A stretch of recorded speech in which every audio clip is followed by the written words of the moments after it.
Last episode ended with a promise, a number about student debt that would change how you think about everything we've covered so far. Here it is. The average member of this year's graduating class left college owing more than $37,000. Not the extreme case, the average. For most people carrying that number, financial adulthood didn't start at zero. It started below it. Stay with me, because by the end of this video, you'll know who designed the system that makes that true, why your own government profits when your interest rate climbs, and one fact about the job market right now that should worry you if you're still paying off your degree. That last one isn't in the headlines yet. It should be. Let's get into it. Here's the story we've all been told. Borrow for college, earn the degree. Let the income from that degree pay the loan back while you build a life. Fair trade. That story used to be mostly true. It isn't anymore. And the reason has very little to do with the choices of the 18-year-olds signing the paperwork. The price tag that forgot to stop. Since 1980, the average cost of a four-year degree has climbed more than 1,200%, not 12%. 1,200.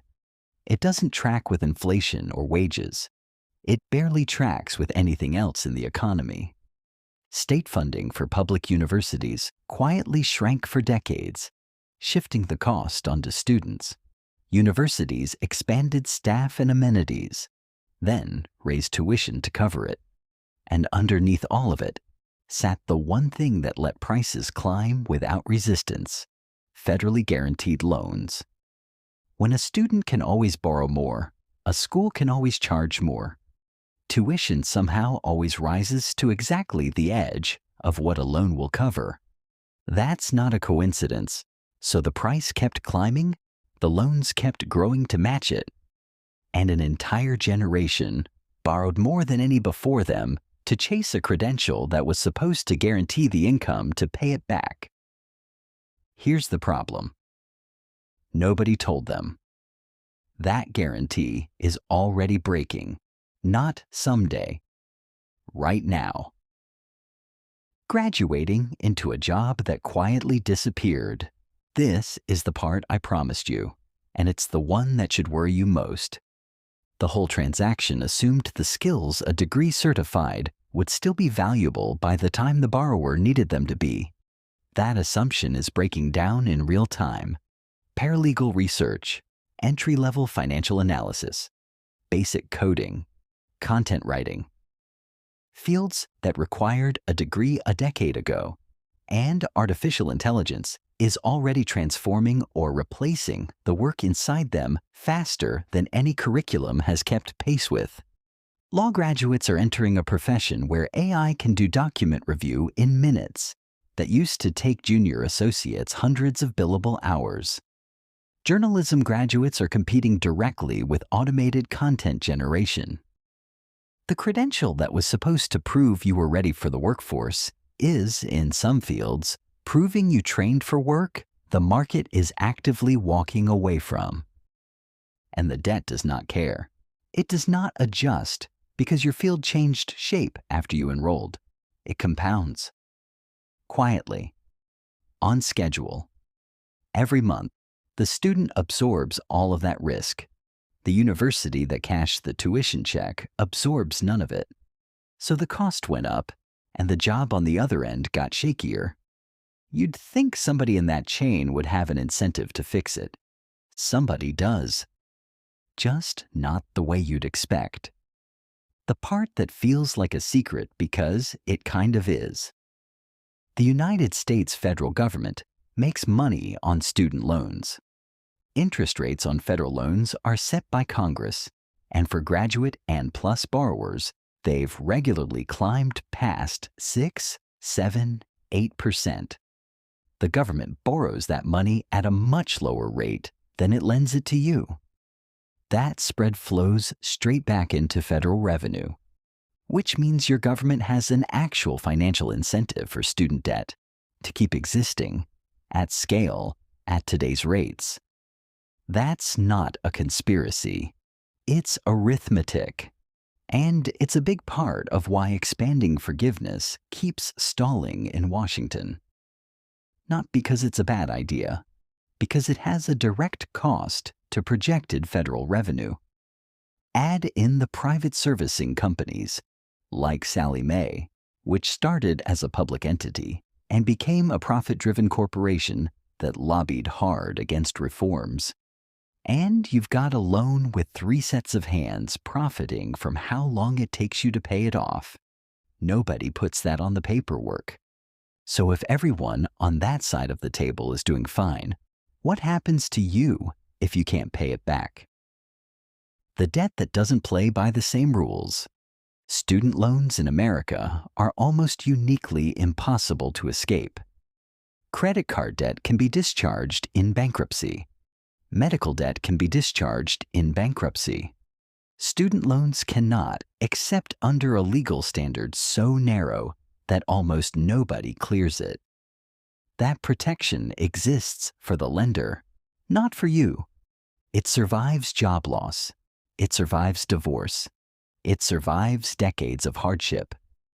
In some cases, the federal government garnishes someone's Social Security check to collect on a loan they took out when Ronald Reagan was still in office. Income-driven repayment was supposed to fix this. A genuinely good idea undone by mismanagement. Servicers failing to enroll eligible borrowers. Years of qualifying payments that mysteriously never got counted. A forgiveness program that for years rejected the vast majority of people who believed correctly that they were on track. That's not a string of bad luck. That's a pattern. And patterns benefit somebody.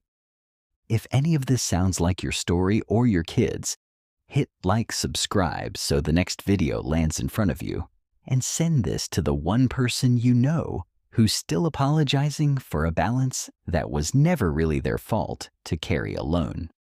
Who actually carries the weight? This weight doesn't land evenly. First-generation students borrow more and have nobody at the kitchen table to explain what an interest rate does over 20 years. Uncapped Graduate Plus loans removed any market pressure on schools to keep tuition honest, and teachers, social workers, and public defenders took lower salaries on the promise of forgiveness after 10 years of service, only to find that promise mismanaged right out from under them. Rising cost, a shakier job market underneath it, 3 sets of hands profiting, debt that survives almost anything, and the people with the least cushion absorbing the most of it. That's what starting at zero actually means now. A young adult today doesn't start their financial life at zero. For most graduates, it starts in the negative, tens of thousands of dollars below the line, on debt bankruptcy can't touch, inside a system where the government itself profits from the rate you're charged. Add a credit system that won't extend credit without credit history, a gig economy with none of a steady jobs protections, and a retirement system, the one we covered last episode, that assumes financial sophistication nobody was ever taught. None of that is the personal failing of anyone born after 1995. It's the accumulated weight of decisions made by people who will never live inside the system they built. So here's the question. The student loan system was sold on a promise that the debt would be manageable and the system would treat borrowers fairly. For the servicers, the universities, and the government, collecting interest on hundreds of billions in outstanding balances, the system has delivered exactly as designed. For the people carrying that debt into their 30s, 40s, and 50s, delaying a home, a family, the wealth building the degree was supposed to enable, the promise has looked very different. So who was this system actually built to serve? And when a generation starts already behind, is the real question what they should have done differently, or what the system that put them there actually owes them? Next episode, we're looking at the insurance gap, what it means to be one emergency away from financial ruin, and how many Americans are living exactly that close to the edge. Click the next video. Once you see how thin that margin really is, you won't think about your own safety net the same way again.